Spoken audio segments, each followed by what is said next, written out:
नमस्ते। चलिए आज अद्वैत में हम कला की बात करते हैं।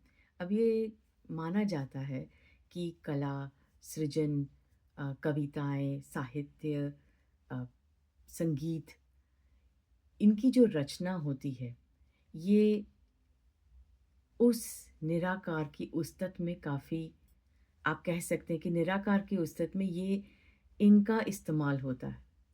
लेकिन और ये है भी सही कि जब गायन होता है, तो एक एक रूहानी या एक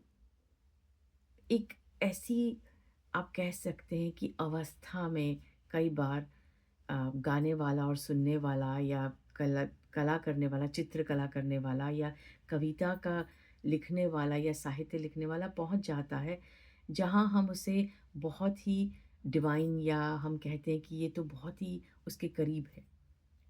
लेकिन ये कला या ये गायन या संगीत या जो भी है, ये एक डोरवे जिसे कहते हैं ना, कि दर, हम कहते हैं कि उस निराकार का बन जाता है। ये लेकिन दर नहीं है, क्योंकि निराकार को कोई पाने का रास्ता नहीं है। ये निराकार की उस्तत है, अपने आप, अपने लिए ही कह सकते हैं। वो खुद ही उस्तत कर रहा है, खुद ही सुन रहा है गायन अपना। वो हम नहीं कर रहे हैं, क्योंकि निराकार के अलावा कोई नहीं है। सो ये भी माना जाता है कि जब कि जैसे कि मुक्ति कोई इवेंट है या मुक्ति कोई क्या कह सकते हैं कि होती है मुक्ति, किसी को मिलती है। ये चीज़ मिलती नहीं है।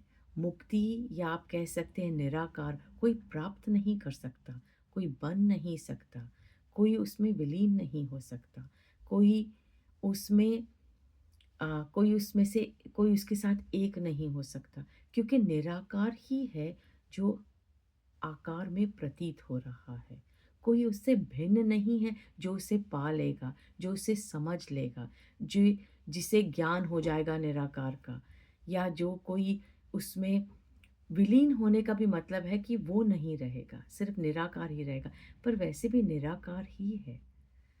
ये जो सत, असत और ये जो कि जी आप गायन करेंगे या आप जब उस्तत करेंगे या आप मंत्र जाप करेंगे या आप कोई बहुत वो करेंगे तो आपको निराकार प्राप्त हो जाएगा।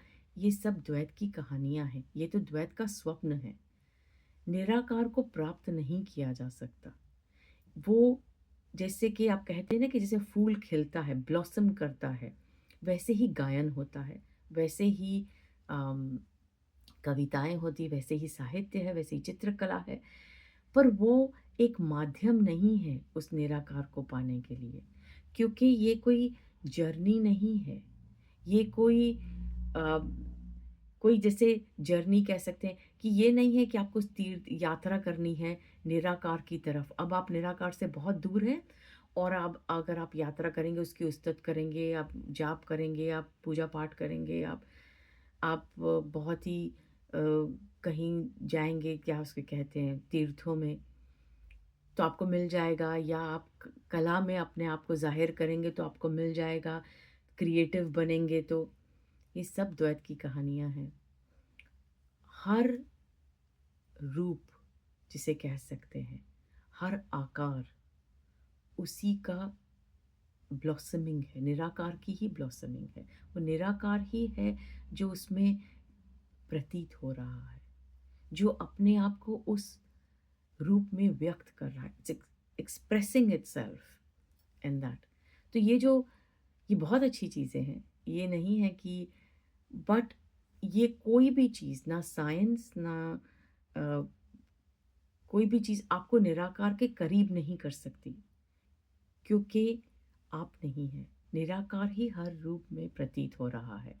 कोई भिन्न नहीं है निराकार से, जो उसे पा सकता है या से ये अगर आप निर्वाण षटकम पढ़ेंगे आदि शंकराचार्य की, तो इट्स वेरी बहुत ऑब्वियस है उसमें कि इसे नासदीय सूक्त में भी है, गुरु ग्रंथ साहब में भी है। हर आप अगर कहीं जगह पर पढ़ेंगे कि बस वही है जो अपने नूर से प्रतीत हो रहा है, उसका नूर है ये सब रूप, तो उसे आप पा कह सकते हैं। वो जो मैं है, जो भ्रम है, वो भी तो उसी का वो है। जिसे कहते हैं ना छिपा-छिपाई खेलता है, तो वो छिपा-छिपाई जैसे खेल रहा है अपने आप के साथ, हाइड एंड सीक जिसे हम कहते थे। क्यों कर रहा है, ये नहीं जाना सकता कि उससे अलग कोई नहीं है, निराकार से अलग नहीं है। वही है जो आकार में प्रतीत हो रहा है, नित नव, अपनी ऊर्जा से।